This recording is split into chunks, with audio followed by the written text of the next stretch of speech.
morning. So we're at the Laguna Hills project. We're getting everything ready for the mini pebble. We're gonna be doing Tropics Blue, so I'm gonna grab a quick sample to show you guys what that looks like. But as you guys can see, when you guys are doing mini pebble, it can get extremely messy. So here at RC Pools, we always cover everything with tarps, make sure everything's clean. We have cones out on the street because, you know, people are gonna be walking, people are gonna be driving. Safety is a big priority, especially when you're doing something like this too. We have multiple pumps being ran to the back. We're doing a beautiful Tropics Blue mini pebble color. I'll show you guys what that's gonna look like. But yeah, mini pebble setup usually takes about an hour, and to finish the entire mini pebble, it's gonna take us about half the day. And then we do the acid wash, which is the post wash after we do the mini pebble. We'll fill this thing up with water, and this thing is gonna look beautiful. It's gonna be filled with water by the end of the weekend, and you guys will get to see all that.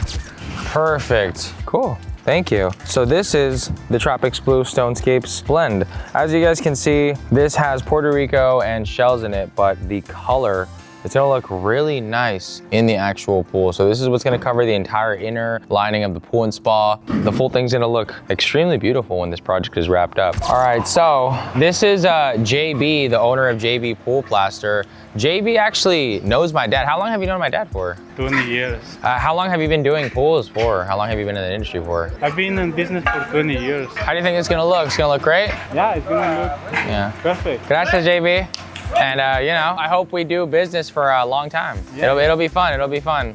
JB's super cool. You know, I've known him for years, but as he was saying, he started working with my dad when I was like 5 years old. So he feels more comfortable with remodels, opposed to me, who feels more comfortable doing brand new pools. But as you guys can see, this is a full remodel project. But when you have experts in the field who have so much experience, such as JB or some of my other business associates, as a business owner, you can do both. You can do remodels and you can do new pools, because I feel like I'm learning a lot on both projects. Yes, brand new pools are a little bit more complicated, as you guys seen, with cities, permits, revisions, going back and forth with them. It can be a huge headache, which is why, you know, I get it. JB, he's really great at what he does, but he's a little bit more old school. So pulling permits and getting a remodel approved, it's not as challenging of dealing with the city as it is to doing, but doing remodels is still very challenging. So, you know, so salute to him. The dude's an expert, and I really hope to be doing business with him for decades to come. So it's gonna be really fun.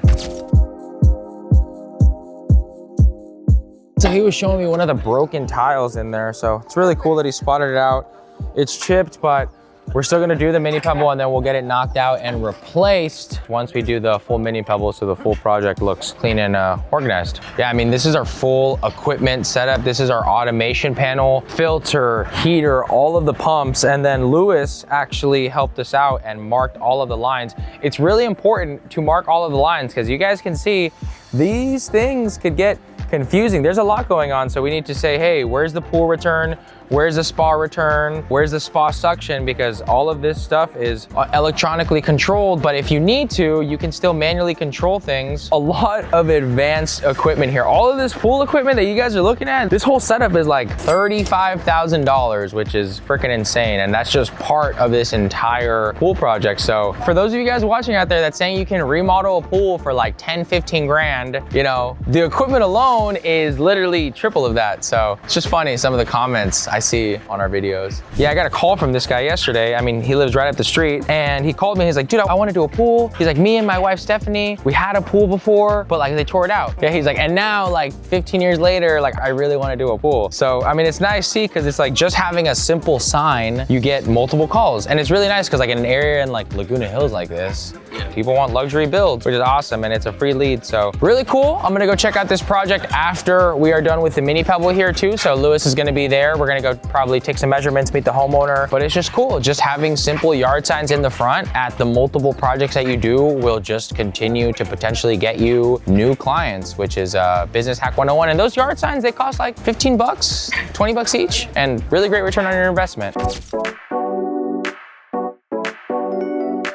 One of the biggest lessons that I recently learned from one of my mentors is that if you're somebody who wants to make tens of millions or even hundreds of millions of dollars in your life, you have to understand that time is the only thing that is finite and limited in your life, not money. When I first started my entrepreneurial journey, I was stuck in business models that were only making me anywhere from $300,000 to $600,000 per year at most, instead of leaping into the business models that can potentially make me tens of millions or even hundreds of millions of dollars over the course of the next 10 years, because I didn't want to kill what was working now. And focusing on what's working now is based around scarcity. When you analyze your life and you look at the 1-year decisions versus the 10-year decisions, the 10-year decisions are the only thing that makes sense in your life, even if they don't immediately pay off, because you only have a limited amount of time and you only have a limited amount of these 10-year decisions that you can make. When you analyze your life and you look at your life from the ages of 20 to 40, you really only have about 7 to 8 long-term decisions that you can make. So you want to start making those decisions and breaking out of your comfort zone sooner rather than later, because time is the only thing that is finite in your life, not money. If you lose all of your money in your business, you're going to be able to make the money back, especially if you're really good at what you do. That was my biggest fear in the beginning. I didn't want to kill what was working now, and my mind was basically focused around scarcity. But after so many years and so much experience, you're going to reach this level of competency and entrepreneurship where you're really good at what you do. And if you get to the level where you're really good at what you do, you're never going to have to worry about money, and you're never going to have to worry about hitting this real rock bottom that most business owners or entrepreneurs are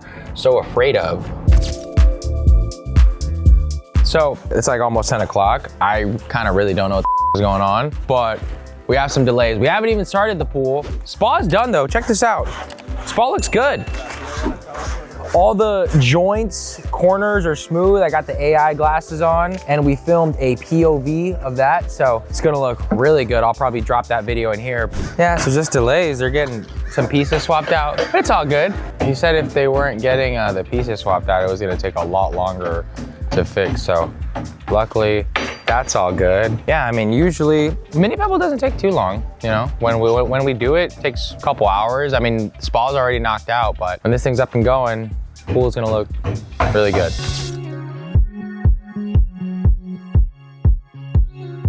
So good morning. We are doing the concrete deck today for our project here in Orange County. So we have the entire deck prepped out. We're pouring the concrete right now because on the actual concrete deck, we're gonna be placing the marble pavers. So you guys check this out. Man, there's a lot that's gone into this project. We had a ton of delays here, but fortunately, you know, we finally made it to the concrete deck portion, and great news. I don't know if you guys have noticed, but we also finally got the City of Diamond Bar project approved, and like, dude, this has taken so much stress off my plate, which is awesome. I literally got the email yesterday. Here's the full site plan. Bam, City of Diamond Bar approved. That's it. So here's the full approved engineering, retaining wall. It's a huge project. So pool, attached retaining wall, new barbecue fire pit. I mean, there's a lot more that we're gonna do there.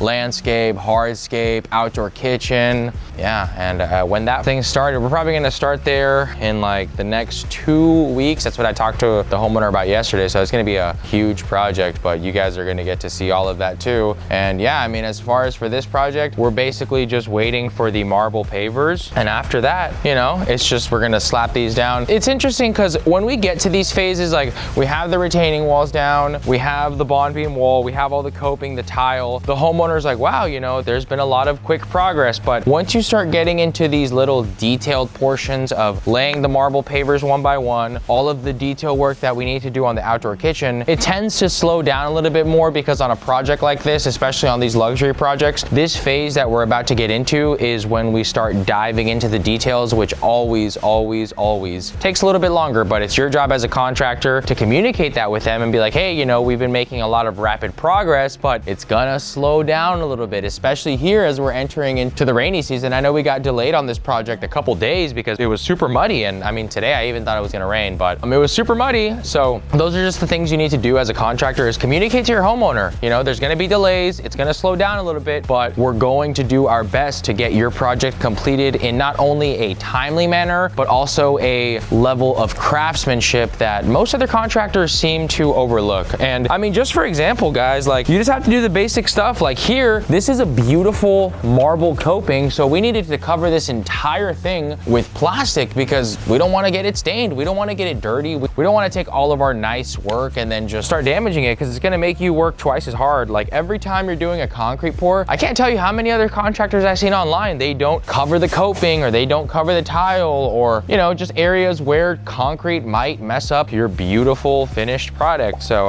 yeah, just one of those things to keep in mind. And you know, making a lot of progress on this one. Got a lot of projects coming up, but it's gonna be interesting. You know, it's gonna be really fun, and you guys will get to see all of that.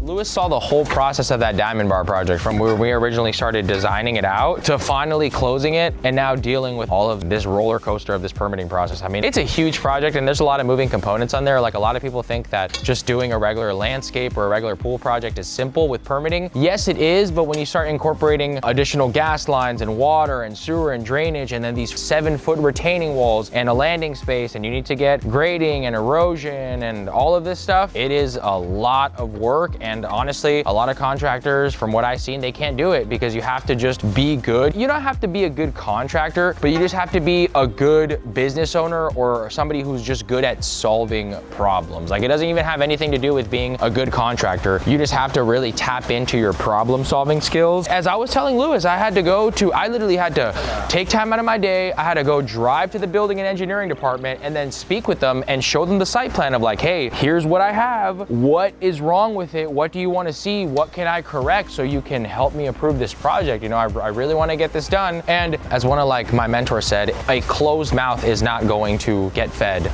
So if you guys are trying to figure it out and you guys are asking the right questions, you know, you're going to be able to get certain projects approved or you're going to be pretty successful in your business or et cetera, you know. But it's just one of those things that once you guys start getting into these huge projects like 100, 200, 300K, there's a lot of permits. There's a lot of hurdles that you guys are going to have to go through. Like I understand some of you guys watching, you guys are probably doing these really super awesome, badass $20 to $30, $50,000 landscape projects. But the day that you want to get into these huge 6-figure projects, which should be your goal, you never want to be stuck at 20 to 50K projects. You always want to keep growing and elevating and getting bigger projects. Once you start getting into that world, you're going to have to be really good at solving problems, dealing with the permitting process, and communicating with multiple people in different departments of the county or the city that you're working in. So yeah, just some advice for you guys. What grain is this?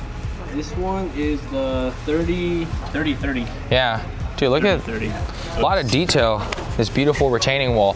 Part of the project that we designed here for this full luxury backyard. But man, we got a stucco wall here and then the raised bond beam detailed wall. That's this front wall right here where we have our 2 shear descents. So this thing is gonna have 2 beautiful shear descents for the water to fall over, which we incorporate in a lot of our projects when we can. We have worked with a lot of customers who just want a 0 elevation pool, but such as this case where you wanna add a nice water feature, it also serves, this 2-in-1 bond beam wall serves to retain the dirt, planter area, and it's a beautiful spillover area that you can incorporate into a project like this. So I just got off the phone with I had to order a second concrete truck, so I ordered a short load because as you guys can see here, concrete's not done yet.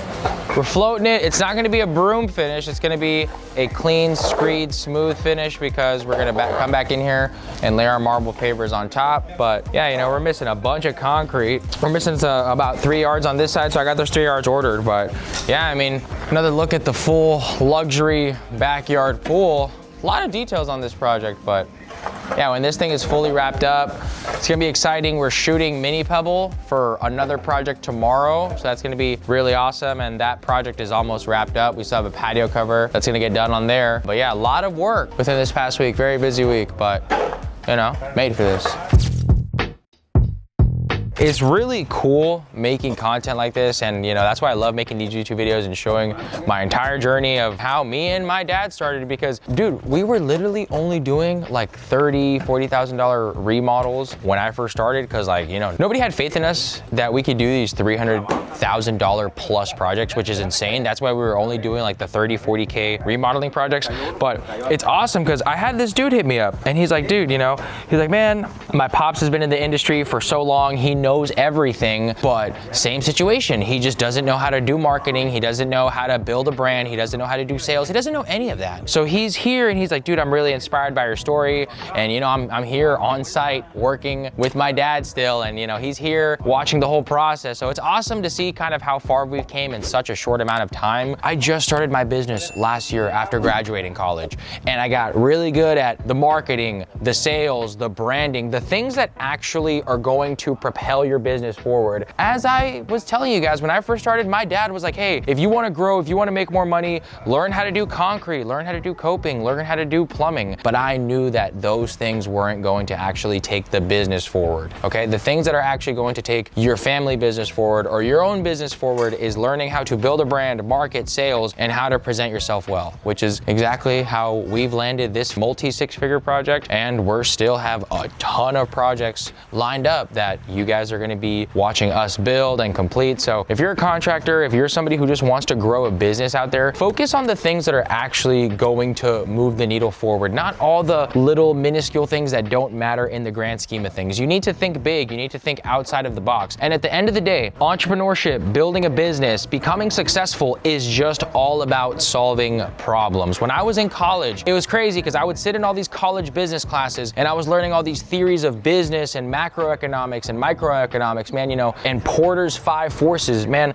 Porter's 5 forces, because most of those things that you learn in business classes and marketing classes aren't going to apply to the real world such as they have here. So if you're somebody who wants to start a business, or you're in your business right now and you want to become extremely successful, just focus on solving problems. Business is all about solving problems. And I wish that somebody told me that when I first started, because I was trying to focus on all these little minuscule things that didn't really matter in the grand scheme of things. Perfecting the landing pages, perfecting my marketing and sales and all that. Which all that stuff is important, yes, but you know, getting company t-shirts made, getting logos made, at the end of the day, this stuff, the trucks, all of that doesn't matter if you do not have cash flow and if you do not have projects and money coming in to actually and operate all these projects. So yeah, if you're out there and you want to be successful in your business, just focus on solving problems. I wish that is what somebody told me when I first started.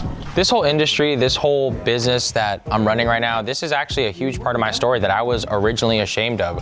When I was going to college, I was studying all these prestigious things such as cybersecurity, coding, engineering. At first, I wanted to be an engineer, and then I transitioned to wanting to be a software developer. And then eventually I just graduated with business, but I didn't really take too much pride in this full industry because I looked at it as something kind of like, you know, this blue collar thing that wasn't as prestigious, and it was almost kind of looked down upon. So in the beginning, you know, I was doing a lot of really cool projects, but I wasn't posting about it. I wasn't documenting them. I kind of even felt ashamed to show people because I'm like, you know, this is the stuff that you do with your uncles and your tios or your primos, like during the summer, you know, when you just want extra money. It's not actually something that you can make a full living out of, or you can make a good living out of even. But yeah, I mean, in the beginning, I didn't really want to document. I didn't really want to show too much because I was kind of ashamed of it, if I'll be honest. But as time went on, you know, I seen how happy our employees are and how, you know, happy my parents are. And they're always telling me, they're like, hey, you know, we're so proud of you. We really love what you're doing. We really love that you take pride in your work. A lot of you guys have reached out to me on social media too, which is awesome. And you're like, hey dude, I love your content. I love your story. I love how you're showing everything and kind of how you built this full thing with your dad, and you're carrying the legacy forward and, you know, and venturing out into other things. And I even get the same reaction from homeowners too. They're like, wow, your friends must ask you so many questions of how cool is it, you know, running the business and all this. And it's a lot of work. It is a lot of stress. It's a lot of headache too. But ultimately at the end of the day, it's something that I am, you know, I'm really proud of now. I wasn't at first, but as time went on and I saw how great we are at actually doing these things and how, you know, well my sales skills are and how good I am at marketing and being able to, you know, not only convince, but prove to customers that, hey, we can come in and we can build you a beautiful backyard or a beautiful construction project such as we are here. So yeah, don't be ashamed of what you do, you know, be super proud of it because, you know, other people are probably looking at you and would kill to be in the situation that you're in. So be proud of what you are, what you do, and just take full pride in your business. When I first started my entrepreneurial journey, I used to hate the concept of branding. I thought it was stupid. I didn't think branding worked. I thought it was only reserved for like these huge corporations like Rolex, Porsche, Amazon, Google, all of that. The more time and the more that I dove into my construction business, I was like, dude, branding is so powerful and branding is everything. So now I got everything branded, trucks branded, uniforms branded, and then we even have these yard signs. So, I mean, it's crazy, but we even have our custom yard signs. I'm not gonna walk over there, it's too far. But branding is super powerful because in the beginning, my dad kind of like shut that thing down. That was one of the things that we would always butt heads about. I'm like, hey, the guys should wear uniforms. Everyone should look presentable. And he was like, hey, you know, it doesn't really matter. It's not that important. People don't care about that. Those are one of the things that, you know, we kind of fought back and forth. But, you know, as time went on and he saw the power of branding, well, you know, everything's branded now. Trucks, employees, all of that. So yard signs, because people are going to buy from people who they know and people who they trust. And if they just see you more often, if they see your brand more often, they're gonna be more likely to choose you to hire them or wanna do business with you. So focus on your branding. Most contractors, most business owners in general are going to struggle with clients in the beginning, but it's just a thing that everyone has to go through. As you guys know, I was freaking scraping for these 5K, 10K remodels. It was terrible. I would deal with all these old clients that would nickel and dime you over $20. And I mean, Lewis even saw that too in the beginning, you know, we were dealing with some very clients, but as time goes on, as you get more experience, as you just get better, the 200, 300, 400K clients, they're not going to care. They don't care. They're too busy with things going on in their life. And that's what I've noticed here. You know, we're just like, hey, bam, bam, bam, we're gonna do this, we're gonna do this, we're gonna do this. And they're like, okay, cool, that's fine.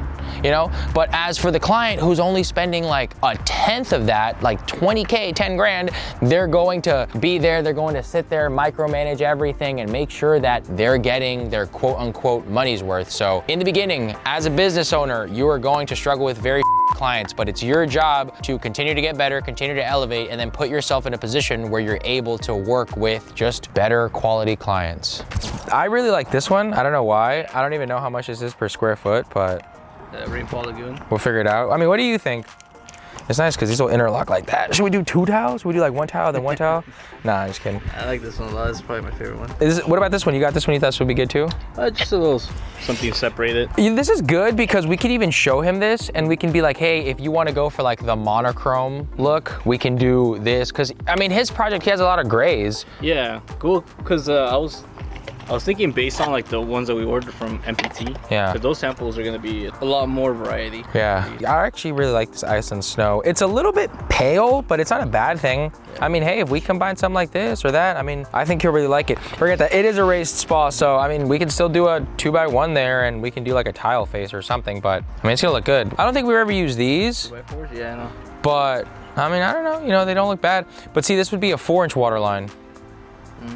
You see what I mean? Yeah. These are a 6-inch water line, which could be done. Actually, no, never mind. I'm being stupid. They're 2x4. Yeah. This is a 6-inch water line still. They just interconnect, but yeah, it's nice always having samples like this. These are really sweet, thank you. Always make sure you're giving your clients multiple samples. We're starting a new project and we wanna get in there. We wanna make sure we do a good job, but we also have to complete it in a timely manner because we got other projects lined up. So it helps having materials, finishes, renderings ready to go. With your creative vision, you know, we build pools for a living. So homeowners always look to us for advice of like, hey, what do you recommend for this material? What do you think about this tile? Can you give me some ideas? And it's your job, not only as a builder, but as a designer, such as, you know, us here at RSC Pools do, to help out your clients, give them some inspiration and show them, hey, this is exactly what's possible. This is what we recommend. This is what we think would look good. But at the end of the day, it's your job as a homeowner, it's your job as their client to, you know, make their own decisions at the end of the day. We're just here to help them make good decisions. For here, For the La Habra project today, we're doing the entire concrete deck, as you guys can see. So this is bad. You know, this is bad managing on my part. We got guys sitting around. Half, you know, part of this is done, but ultimately that's up to me. I messed up and I should have ordered 2 concrete trucks, but I ordered 1 and we're missing about half a truck. So the other truck is currently on the way, and after this, you know, we're gonna be slapping down all the marble pavers that are gonna sit nicely on top of this entire deck. We got the outdoor kitchen ready, but it's looking good.